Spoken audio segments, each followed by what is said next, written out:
the government did not move for a stay of the decision.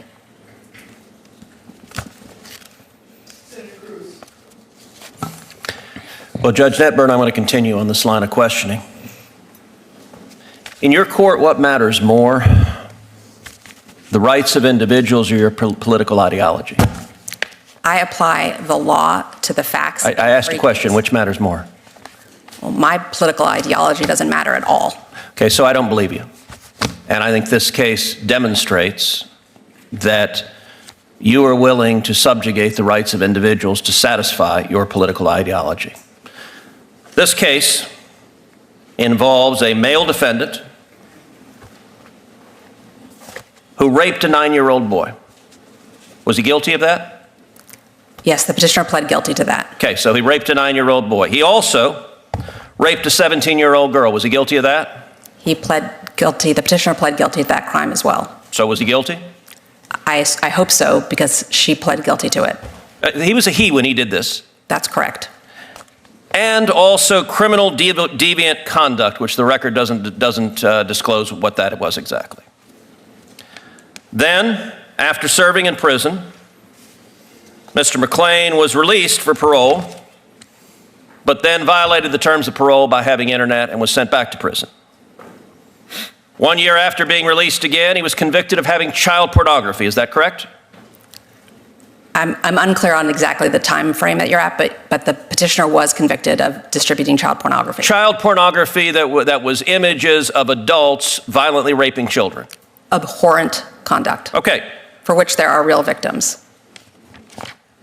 And this individual, 6'2", biologically a man. A minute ago you said that when this man decided that he was a she, you said this individual was, quote, I wrote it down, sober and entirely a female. That phrase struck me as remarkable. Did this individual have male genitalia? I think what I said, or at least what that is a verbatim quote, entirely a female. Sorry, what I meant to say was hormonally a female. Okay, but that's not entirely. Did this individual have male genitalia? Yes. So you took a 6'2" serial rapist, serial child rapist with male genitalia, and he said, you know, I'd like to be in a women's prison. And your answer was, that sounds great to me. Let me ask you something. The other women in that prison, do they have any rights? Is that a question you're asking me? Yes, the other women in that prison, do they have any rights? Of course. Do they have the right not to have a 6'2" man who is a repeat serial rapist put in as their cellmate? Senator Cruz, I considered the facts presented to me, and I reached a decision based on what the law is. I asked you a question. Do they have a right not to have a 6'2" man who is a serial rapist put in as their cellmate? Do those women have a right to that? Every person who's incarcerated has the right to be safe in their space. But you didn't think so. You didn't think so. And in fact, I'm going to give some quotes from your order because Senator Kennedy is right. This is not a judge's order. This is a political activist. By the way, the beginning of your order says, at birth, people are typically assigned a gender.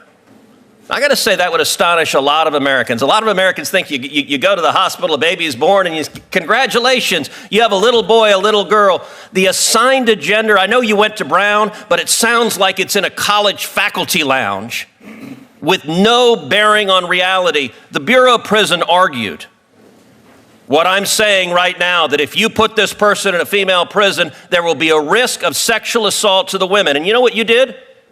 You said you didn't care about the women. I'm going to quote what you wrote. You wrote, quote, the Bureau of Prisons claim penological interest in protecting female prisoners from sexual violence and trauma. This interest is legitimate, that's kind of you to say, but there are no signs that petitioner is at risk of reoffending. The record is devoid of evidence of incidents of violence or assault during petitioner's incarceration when she was the perpetrator, only the victim. A theoretical risk of sexual assault by the prisoner without more cannot support the BOP's position. No evidence, theoretical.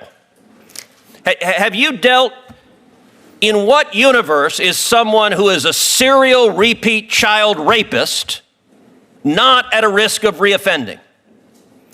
Senator, as I do in every case. Okay, I know you've been told to repeat the line, I follow the law. I asked a question. In what universe is someone who is a serial repeat child rapist not at risk of reoffending? Sir, I looked at the facts that were before me in this case. All of the evidence, including the statements of every warden who had supervised this petitioner. You also wrote, the BOP also posits that permitting petitioner to live among women will be traumatizing and possibly dangerous to them. This concern is overblown. I have to say, if I were the father of one of those women, and you decided that my daughter's cellmate was going to be a 6'2" man who over and over and over again committed violent sexual assault, I would say the entire justice system is absurd, and it is clear on your record your political ideology matters a heck of a lot more than the rights of those women that you endangered. I think you're a radical, and I think you have no business being a judge. Judge Netburn, there was an opportunity during your exchange with Senator Cruz that you were attempting to offer a response relative to the conditions under which this petitioner was unsafe in the facilities in which she was being held. I'd like to offer you the opportunity to finish that response. So the facts that were presented to me and what I relied on to make my decision were that the petitioner had engaged in no violence, no physical violence, no acts of sexual violence whatsoever while in custody. All three wardens who supervised the petitioner requested that she be transferred to a women's facility because of her serious medical needs. In addition, the Bureau of Prisons' longtime medical provider testified at a 2-day hearing in my courtroom and recommended that the petitioner be transferred because of her serious medical needs.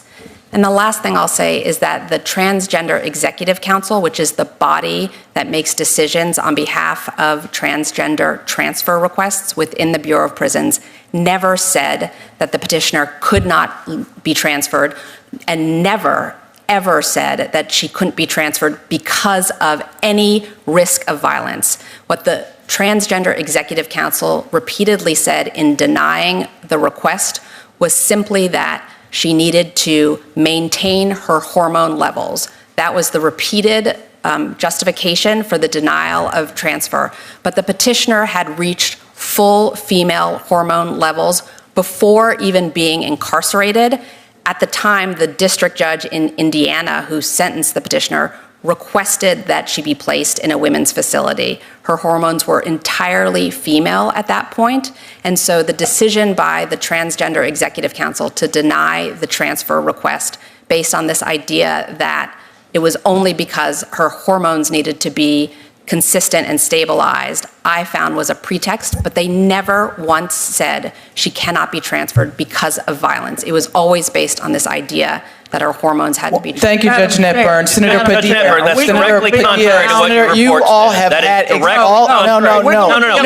No. We're going to follow up, and that's how it works. There is not. That is exactly how it works. Look, if you follow up, you didn't get extra time, and she just directly contradicted her own report. I'm just going to read her own words because it's exactly the opposite of what she said. Your own report. Senators, I gave both of you more time to finish your line of questioning. I allowed the witness to finish her. I allowed the witness to finish her response. I allowed the witness to finish her response. That is, I understand that that you're is not scared of the facts. I have Senator Padilla. Madam Chair, she has an obligation to explain why she directly contradicted what she wrote in her report. She says in her report, the Bureau of Prisons' claimed penological interest is in protecting female prisoners from sexual violence and trauma. She just told you the Bureau of Prisons didn't say there was a concern about sexual violence and trauma. Those are directly contradictory, and why are you contradicting what you wrote in your report? And what are you trying to hide? Senator Padilla. No, wait, point of order. Senator Padilla. order. What are Senator you trying to Padilla. hide? Are you going to let her answer that question? Senator or you Padilla. don't want her to answer that question? Senator You're Padilla. afraid? Very much, a Madam cover-up, Chair. Madam Senator Are you Padilla. afraid of the answer to This is that? no cover-up. Are Senator you afraid Padilla. of the answer to that question? Senator Padilla. So yes, My you are time. afraid of the answer to that question. Senator Padilla. Please follow Clearly, my you're time. afraid of the answer to that question. This is Thank you. absurd. Two of the nominees before us, appreciate your patience and your dignity. The facts and medical evidence presented in the case.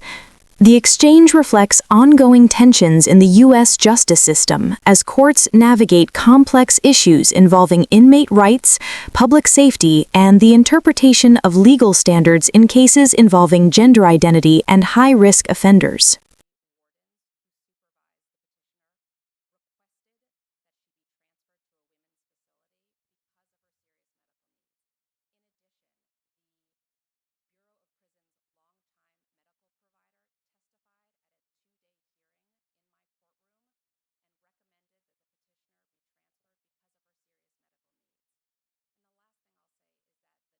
A heated Senate hearing put Judge Netburn's recent rulings under scrutiny, with lawmakers questioning the balance between judicial discretion and the rights of incarcerated individuals.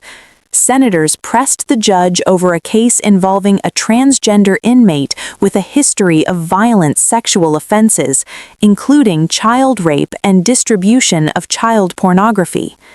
Lawmakers expressed concern that the placement of a biologically male inmate in a women's prison could endanger female prisoners. While the judge maintained that medical and hormonal considerations justified the transfer, the exchange underscored the tension between medical accommodations for transgender inmates and ensuring the safety and rights of other incarcerated individuals. The questioning grew particularly intense as senators challenged Judge Netburn on what they characterized as contradictions between her written report and her verbal testimony. While her report acknowledged the Bureau of Prisons' concern for protecting women from sexual assault, the judge claimed during the hearing that no risk was documented and that wardens supported the inmate's transfer. Critics argued that this reasoning overlooked the inherent risk posed by an individual with a repeated history of violent sexual offenses, framing the decision as influenced more by ideology than by the safety of other prisoners. Senators highlighted the potential consequences for women who would share facilities with such an inmate, pressing the judge on the legal and ethical responsibilities owed to those at risk. The hearing further illuminated broader debates around criminal justice, transgender rights, and judicial accountability. Lawmakers criticized what they viewed as the subordination of women's rights and safety to political or ideological considerations, while Judge Netburn